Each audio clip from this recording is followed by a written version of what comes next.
So, noted clown Paul Tassi of Forbes writes this about Concord's release, its official release. He tweets, "Okay, I just got out of a movie." The movie's probably cuckoo. And there's no way this is right. Right? I'm not trying to be mean. It genuinely doesn't make sense to be this low. I've never seen anything like this. So he's looking at the Steam charts, and it's 571 players right now at the time of the release when he checked this.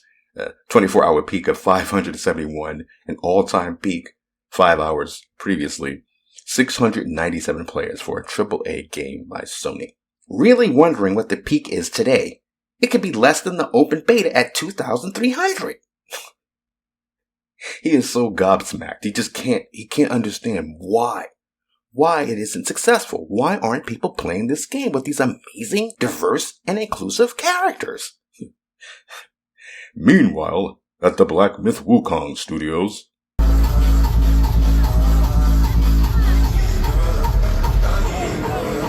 welcome back to the channel, everyone. I'm Saladino.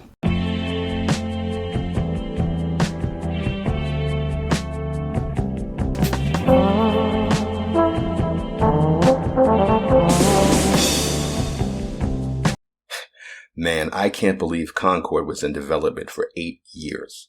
In my last video about Concord, I said then how it must have been miserable to work on that game because you have to spend so much time working on these ugly-ass characters all day, 8, 9, 10 hours or more, working on these DEI monstrosities, instead of lovingly crafting and working on animations for Harley Quinn or Quiet or Eve or Luna.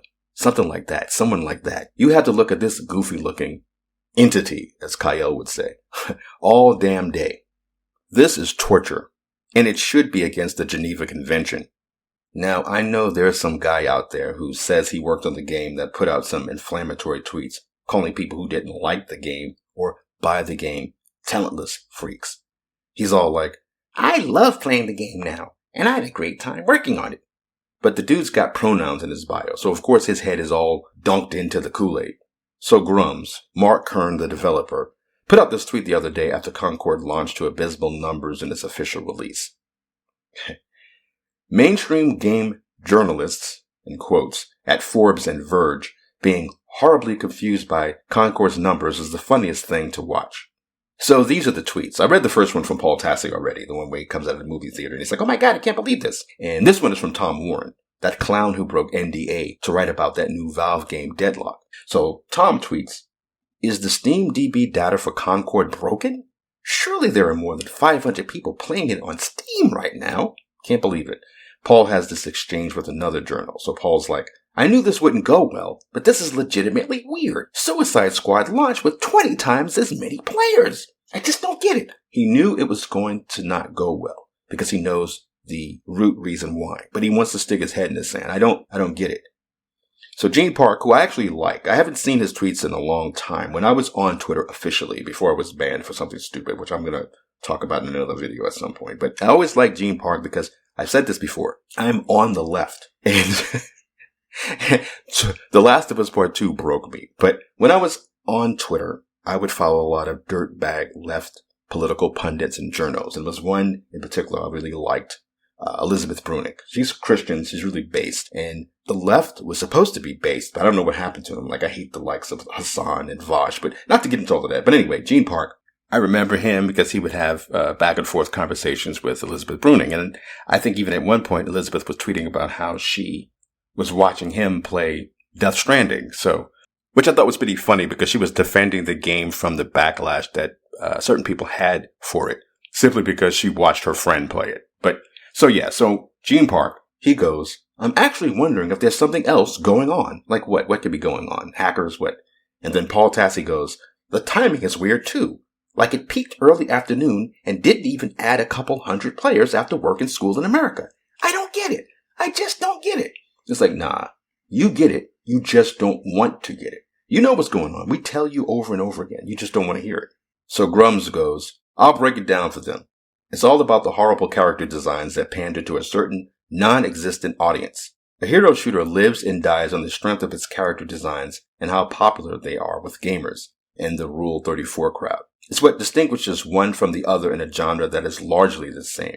Concord, by all accounts, had solid, decent gameplay, but they went out of their way to have the most generic, modern-day safe and excessively pandering character designs. The myth is that everyone wants these new designs, that they will be more inclusive and draw new audiences to your game. Concord was the litmus test. It's the absolute proof that this doesn't work, and, in fact, does the opposite. The gameplay is fine, but the characters made everyone yawn or turned them away entirely. It completely put people off. These characters were deliberately made to counter Quiet and Harley Quinn from Arkham Knight and classic Lara Croft. Then they had the nerve to charge people $40 up front to play it. It's not even a free-to-play game.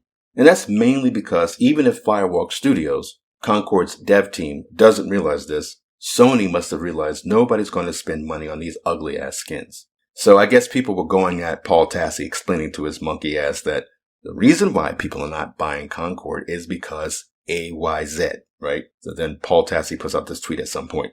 New policy is every single woke, DEI, modern audience, sweet baby person that shows up gets blocked. No questions asked. I'm exhausted. I love this one response from this one guy.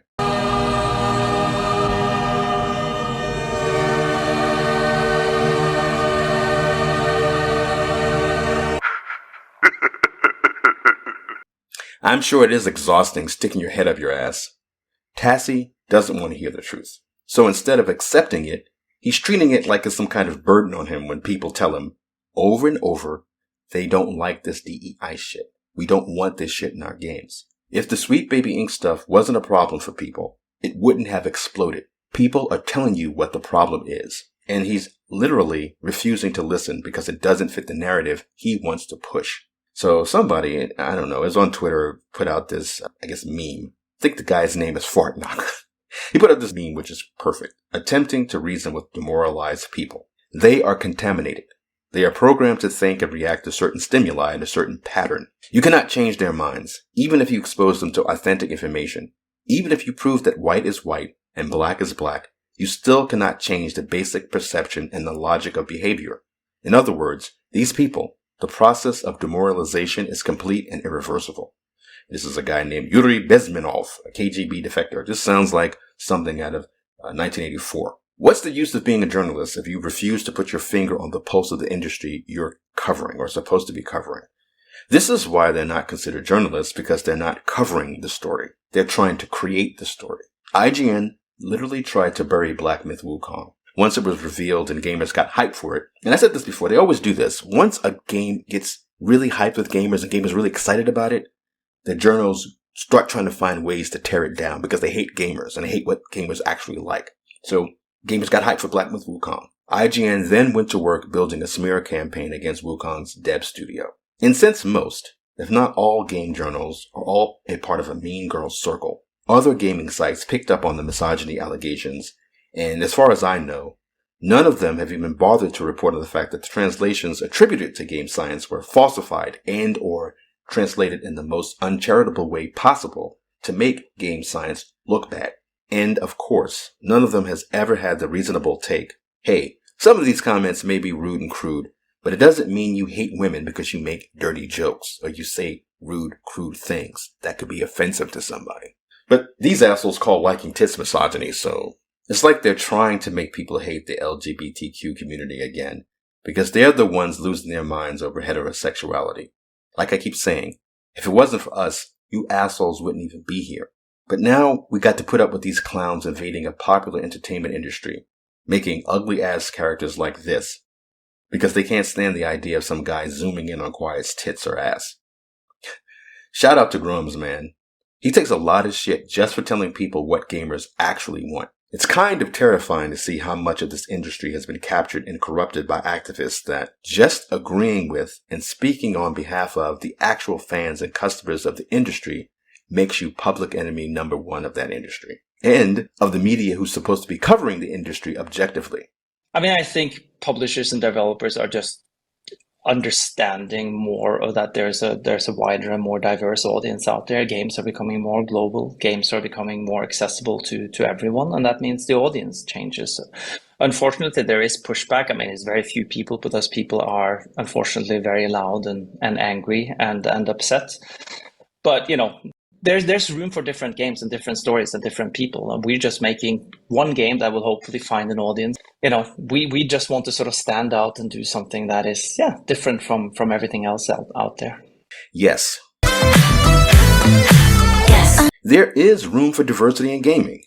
There should be all types of games for all types of people and from all types of people. But to the activist assholes destroying the Western games industry, diversity is newspeak. Diversity to these sociopaths means every game has to be the same, no matter where they're from, no matter who makes them, no matter the type of game it is, the type of genre, the audience the game is intended for.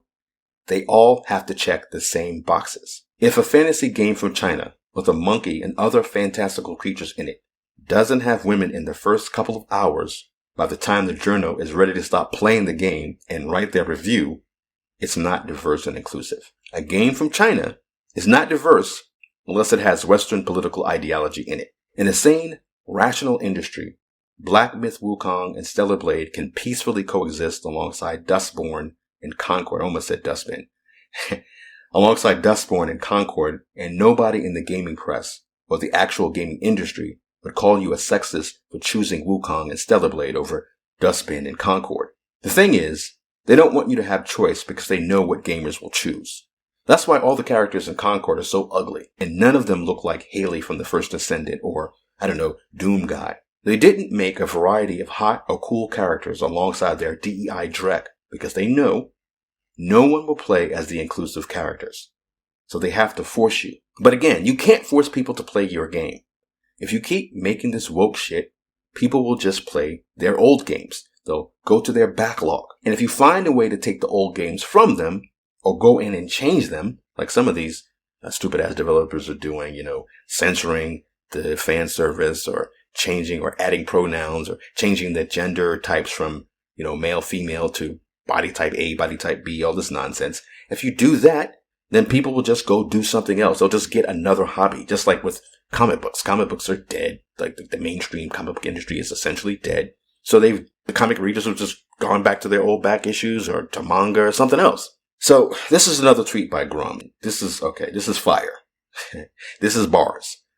Concord is an example of how not being able to have honest conversations about games ruins games and leads to rot. During beta, Concord got ample feedback that while their gameplay was good, their characters were overwhelmingly bad. They overpandered and made them ugly and hung pronouns on the robot. But when you sit in a dev meeting with woke devs and the DEI officer in the corner, you can't talk about that. It's blasphemy to suggest the pronouns should be dropped or that they should tweak the designs of some characters to be less woke. Instead, they doubled down, and internally, my sources confirmed that they dismissed the feedback as white noise. What's funny about that, somebody said, I'm pretty sure when they said white noise, they meant that in a racial way.